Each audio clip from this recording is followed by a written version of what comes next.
Hello, wonderful people of God. Welcome to Gospel Vibes with Brothers. The Archbishop Nicholas Duncan Williams, the Abemus Papa, has a word of advice or caution, if you like, for all parents and ministers of the gospel concerning their relationship with their children. Now, the Archbishop had lamented how he was always on the road while their children were growing up. He was always on the road, busy, working for the good of the gospel.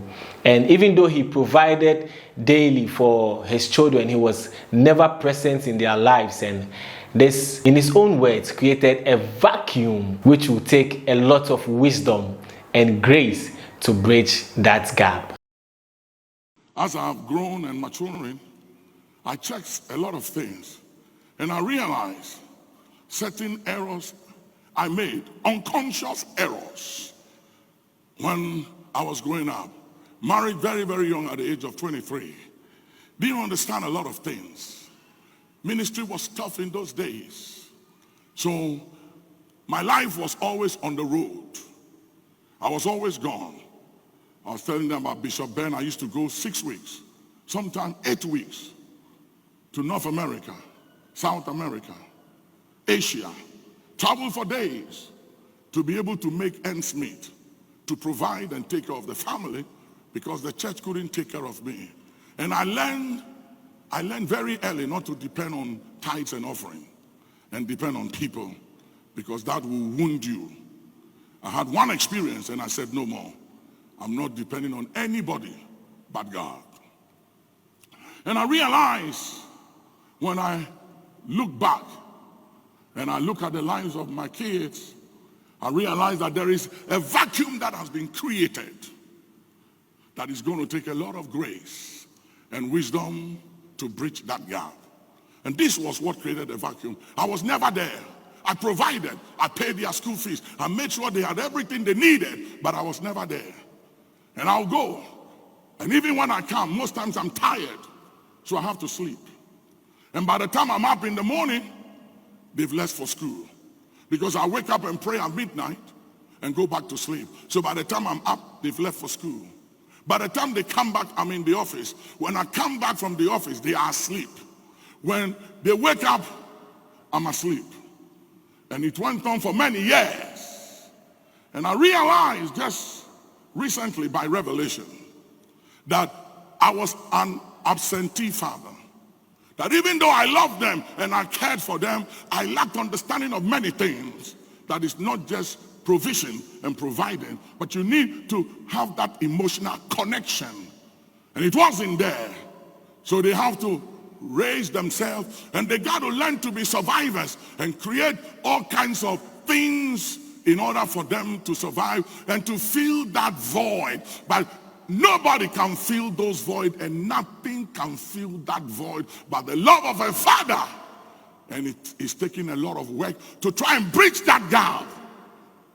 Yesterday, I took my grandchildren into the pool and I started doing aerobics with them in the pool.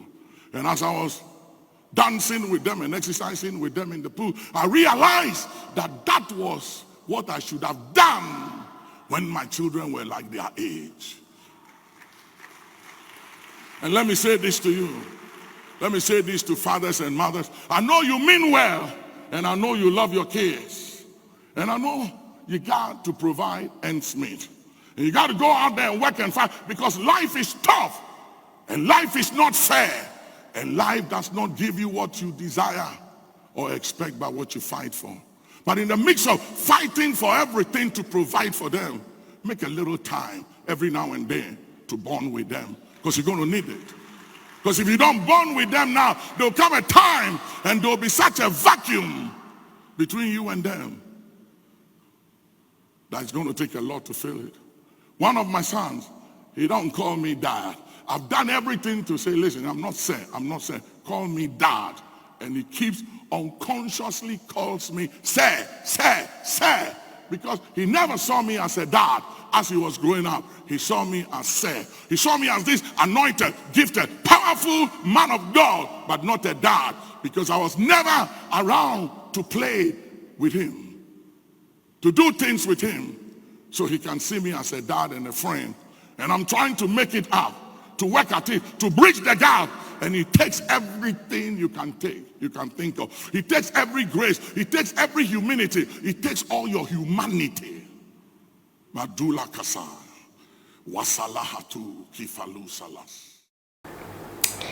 Now, guys, our children really need that attention. I quite remember watching a video of Dr. Yonggi Cho when he also started ministry. He lamented that the wife was always complaining that he never had time for her, and he had to take the Holy Spirit to caution him to, attend to the wife, take good care of the wife. And so he explained that ministry is like this: it is God, your family, and then the ministry follows in that order. God, the family, the ministry in that order. Let us be intentional parents this year. Let us be present in the lives of our kids. They need that emotional connection for their upbringing, for their growth.